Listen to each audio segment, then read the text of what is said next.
তুমি আসবে বলে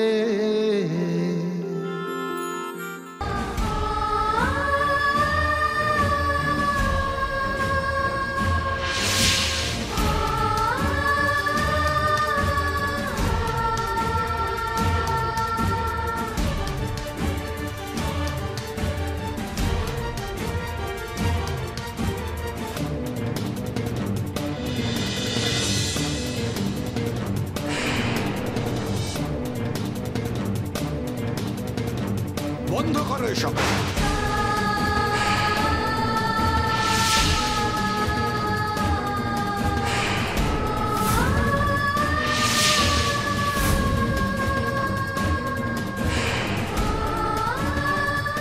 নন্দিনী উঠে এসো। বাবা উঠে এসো তুমি। কর্নেল সেন শুনুন। রাহুল, আমি কিন্তু দায়িত্বটা তোমাকে দিয়েছিলাম। আঙ্কেল, এখানে আমি কি করে কোনো এটা আমার পক্ষে সম্ভব? আপনার আত্মীয় স্বজন আছে, তাদেরকে বাধা দেওয়ার কোন রকম অধিকার আমার আছে? অধিকার নেই? অধিকার নেই তো এই নন্দিনীর দায়িত্ব তুমি কেন নিয়েছিলে? সব সংস্কার তো আমি বাতিল করে দিতে পারি না আঙ্কেল।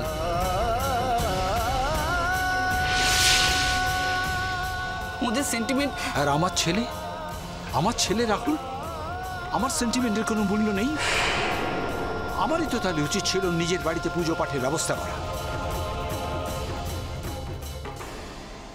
কেন করিনি আমি? তুই কি কোনোদিন এসবে বিশ্বাস করতিস নাকি?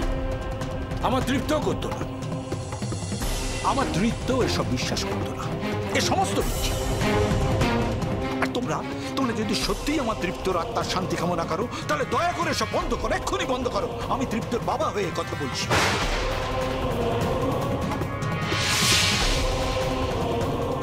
শোন, আমি বেঁচে থাকতে এসব কিছুতেই আমি সহ্য করব না। আর এইসবের জন্য আমাদের ছেলেটা। প্লিজ প্লিজ দিদি, এ সমস্ত থামা। আচ্ছা, কে তোমাকে এখানে আসতে বললো বলো তো? তুমি তো আমাকে একবারে জানাবার প্রয়োজন বোধ করোনি।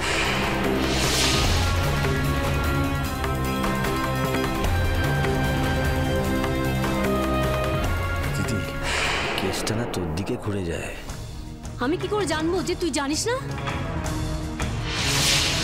তোর ছেলের মৃত্যু তিথি আজ। আমি ভাবলাম তুই এসব মানিস না, তাই আসবি না। তা বৌমার শাশুড়ি মা এত সুন্দর আয়োজন করেছেন।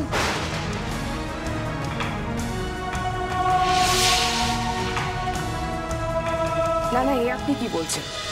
এটা তো আমার ডিউটির মধ্যেই পড়ে। তাছাড়া নন্দিনী তো আমার মেয়েরই মতো। কিন্তু আমি জানতাম না যে আপনারা এসব মানেন না।